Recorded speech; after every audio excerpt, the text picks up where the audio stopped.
Ai, sentar aqui é difícil.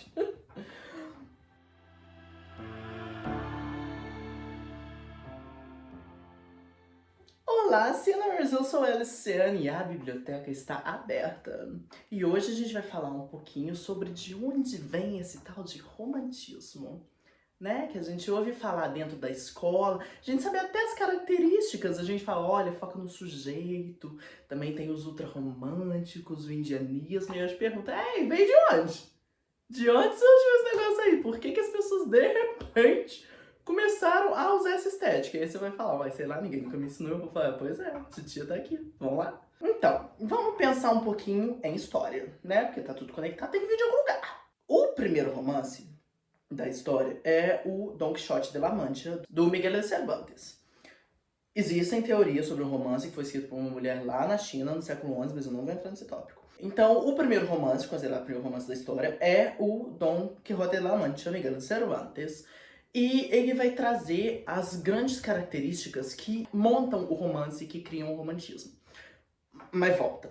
O que estava acontecendo antes disso? Idade Média, né? Porque o romantismo ele vai surgir ali com a Idade Moderna. O romantismo ele é uma característica literária da modernidade.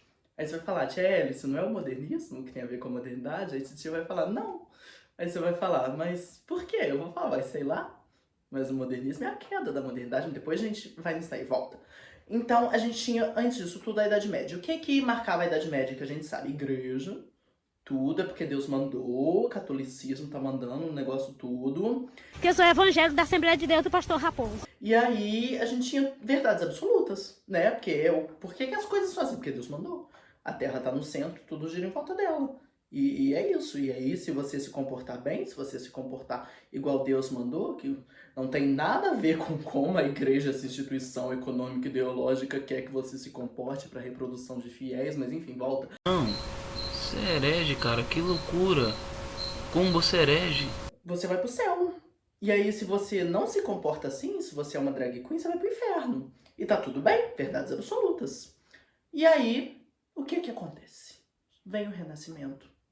E aí o Renascimento fala, uai, acho que não, hein? Acho que não é bem por aí não. Olha só, como o Sol tá no centro e a Terra não. Olha só algumas verdades que a gente pode contestar aqui. Olha só como todas essas certezas que você tem não são de fato verdades. E a gente tá contestando as coisas. E aí a gente tem um momento, então, de uma crise do Antigo Regime, né? Que prescreve uma crise dos valores do Antigo Regime. Então a gente precisa da criação de novos valores. E quais serão esses novos valores? Aí vamos pensar em classe. Por quê? Minha gatinha comunista. Porque durante a Idade Média, a gente tinha lá a nobreza, né? O clero, o resto, blá blá blá.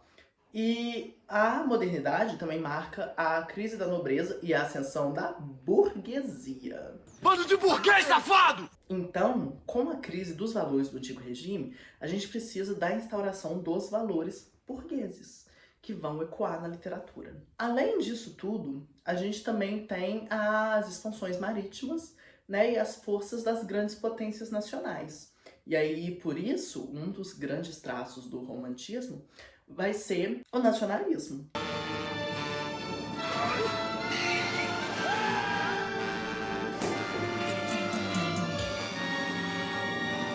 E aí você vai me falar, ah, então os outros eu sei, é subjetividade, foco no sujeito, sabe o que? Eu vou falar, por quê?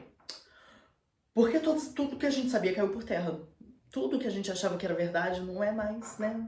Deu tudo errado, tá tudo muito ruim. Tava tudo meio médio, agora tá tudo meio merda, né? E aí esses escritores vão olhar pra dentro de si e vão revelar esse mal da sociedade, né? Esse sentimento ruim, esse Mercúrio retrógrado de, gente, tudo que eu achava que era verdade não é.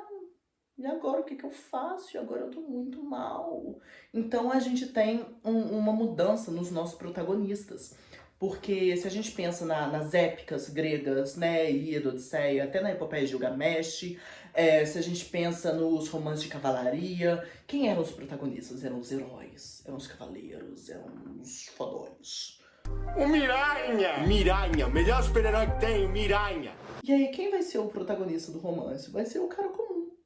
Você é aquele cara que fala, eu quero ser bonzão, e aí ele se dá mal, porque ele dá de cara com a frieza da realidade. E é sobre isso, sabe? O realismo é sobre isso, é esse personagem que quer ser lindo, maravilhoso, heróico, tal como as histórias, né? Se a gente pensar no Don Quixote, e a realidade não deixa, a realidade não autoriza.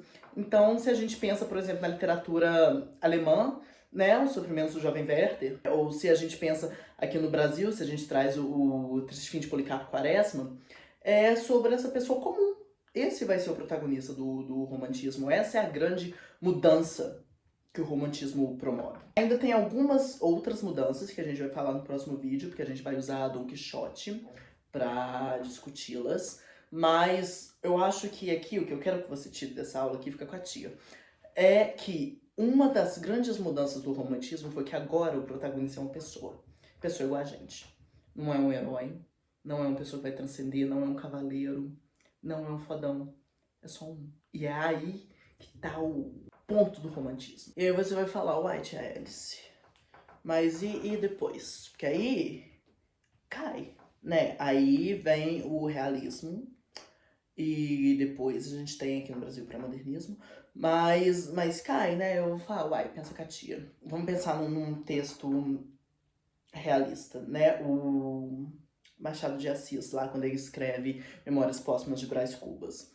O protagonista ainda é uma pessoa, né? O Dom Casmurro, o protagonista lá de Ateneu, cujo nome eu me esqueci. Raiva, surpresa, Sérgio. Todas essas pessoas são pessoas comuns que estão aí no dia a dia. Só que a gente começa a perceber que toda essa subjetividade que a gente achava que era nossa, na verdade é construída. Mas ainda assim, a gente tá falando de pessoas comuns. A gente ainda tá falando de dia a dia. E por mais que você pense, mas e o indianismo que a gente tinha lá, as protagonistas indígenas, né? Se a gente pensar no Iracema e tal, eu vou te falar, continuam sendo pessoas. Essas pessoas não vão transcender. E é isso que eu quero que você pegue dessa aula, tá? Se você entender isso, tia tá feliz. E aí, no próximo vídeo, que sai dia 5, a gente vai falar um pouco especificamente sobre o Don Quixote de La Mancha. E aí a gente também vai explicar uns outros aspectos do romantismo associados ao Don Quixote, que aí você vai poder avançar um pouquinho no seu estudo. Mas lembrando aqui com a titia, então, o romantismo vem de um lugar, tem um motivo, um contexto que faz ele surgir, ele não veio do nada, tem toda uma história da literatura associada a isso, entendeu isso? Você entendeu isso, tia tá feliz. E aí, fora isso, o romantismo traz um protagonista, que é uma pessoa como a gente, em oposição à literatura que a precedeu. Pegou essas duas coisas? Pegou, então tá ótimo, titia tá feliz, a biblioteca está fechada e eu vejo vocês dia 5. Um beijo.